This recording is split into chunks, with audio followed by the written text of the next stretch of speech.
আমাৰ এটা সৌভাগ্য ক'ব গ'লে যে এই বিজেপি চৰকাৰৰ দিনত আমি ৰাস্তা ঘাট আৰু কাৰেণ্ট পাইছোঁ, কিন্তু এই ৰাস্তা ঘাট আৰু কাৰেণ্ট পোৱা সত্ত্বেও এতিয়ালৈকে আমাৰ হস্পিটেলটো অপেনিং কৰা নাই।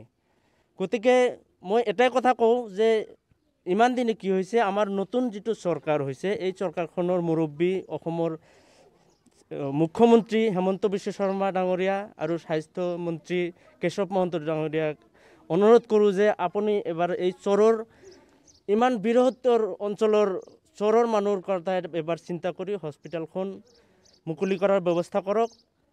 আৰু বৰ্তমান যি পৰিস্থিতি, কৰোনাৰ পৰিস্থিতি দেখাই পাইছে যে দেশৰ প্ৰতিটো হস্পিটেলত ভৰি দিবলৈ জাগা নাই, কোনো এটা হস্পিটেলত বেড খালী নাই। কিন্তু দুখৰ বিষয়ে যে আমাৰ এইটো হস্পিটেল ইমান টকা ব্যয় কৰি এটা হস্পিটেল বনোৱা হৈছে, কিন্তু তাতে নাৰ্ছ আৰু ডক্টৰৰ ব্যৱস্থা এতিয়ালৈকে কৰা নাই। হস্পিটেলখন আছে, চৰকাৰৰ ইমান টকা ব্যয় কৰিছে, কিন্তু এই ব্যয়ৰ পৰা আমাৰ জনসাধাৰণে 1 টকাৰ উপকাৰ পোৱা নাই। বৰঞ্চ এই হস্পিটেলখন যেতিয়াৰ পৰা কাম কমপ্লিট হৈছে, তেতিয়াৰ পৰা এই হস্পিটেলখনত কেৱল জোৱাৰ আড্ডা আৰু গৰুৰ গোহালি এইখিনি আমি দেখা পাওঁ। গতিকে মই এটাই অনুৰোধ কৰোঁ যে অসমৰ মুখ্যমন্ত্ৰী, তাক আমি কৰোনাৰ যুঁজাৰু বুলি জানো, তেওঁ এই কৰোনাৰ যুদ্ধখনৰ সেনাপতি বুলি জানো। গতিকে মই এই আপোনালোকৰ যোগেদি মই অসমৰ মুখ্যমন্ত্ৰী হেমন্ত বিশ্ব শৰ্মা ডাঙৰীয়া আৰু বৰ্তমানৰ স্বাস্থ্যমন্ত্ৰী কেশৱ মহন্ত ডাঙৰীয়াক এটা অনুৰোধ কৰোঁ যে আপোনালোকে এবাৰ চৰ অঞ্চলৰ ফালে নজৰ দি আমাৰ হস্পিটেলখন অপেন কৰাৰ ব্যৱস্থা কৰক। আমাক ডক্টৰ দিয়ক, নাৰ্ছৰ ব্যৱস্থা কৰক, আমাৰ ঔষধৰ ব্যৱস্থা কৰক। অংশ আমাৰ এই গুটিপাৰা গাঁও পঞ্চায়তত এখন প্ৰাথমিক স্বাস্থ্য কেন্দ্ৰ 2008তেই নিৰ্মাণ হৈছে, কিন্তু আজিলৈকে দুখৰ বিষয় এয়া যে ডক্টৰো নাপালোঁ, নাৰ্ছো নাপালোঁ। এতিয়া এনেকুৱা এটা মহামাৰী আহিছে কৰোনা, আপোনালোকে হয়তো চবে জানেই।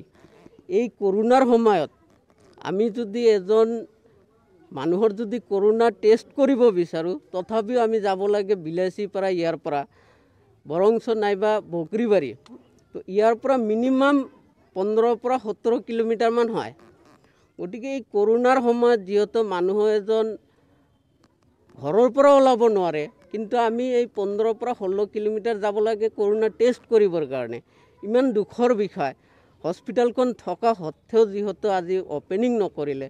গতিকে আজি আমাৰ এই বৃহত্তৰ চৰ অঞ্চলৰ ৰাইজে এটা প্ৰতিবাদ জনাইছে, মুখ্যমন্ত্ৰী হিমন্ত বিশ্ব শৰ্মা ডাঙৰীয়াক আহ্বান জনাইছে তেখেতে যাতে অনতি পলমে আমাৰ এই স্বাস্থ্য কেন্দ্ৰখন মুকলি কৰে আৰু ডক্টৰ নিয়োগ কৰে, আৰু যিখিনি প্ৰয়োজনীয় ঔষধ পানী সেইখিনি যাতে যোগান ধৰে তাৰে আহ্বান জনাই আজি এই প্ৰতিবাদ আমি সাব্যস্ত কৰিছোঁ। নাই ইয়াত জনসংখ্যা কিমান আছে? জনসংখ্যা এইখন গাঁও পঞ্চায়তে অনলি 12,000 জনসংখ্যা আছে।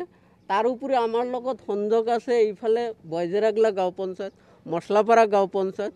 ধৰি লওক মোটামুটি এই হস্পিটেলখনৰ আণ্ডাৰত মোটামুটি 30,000 জনসাধাৰণ আছে।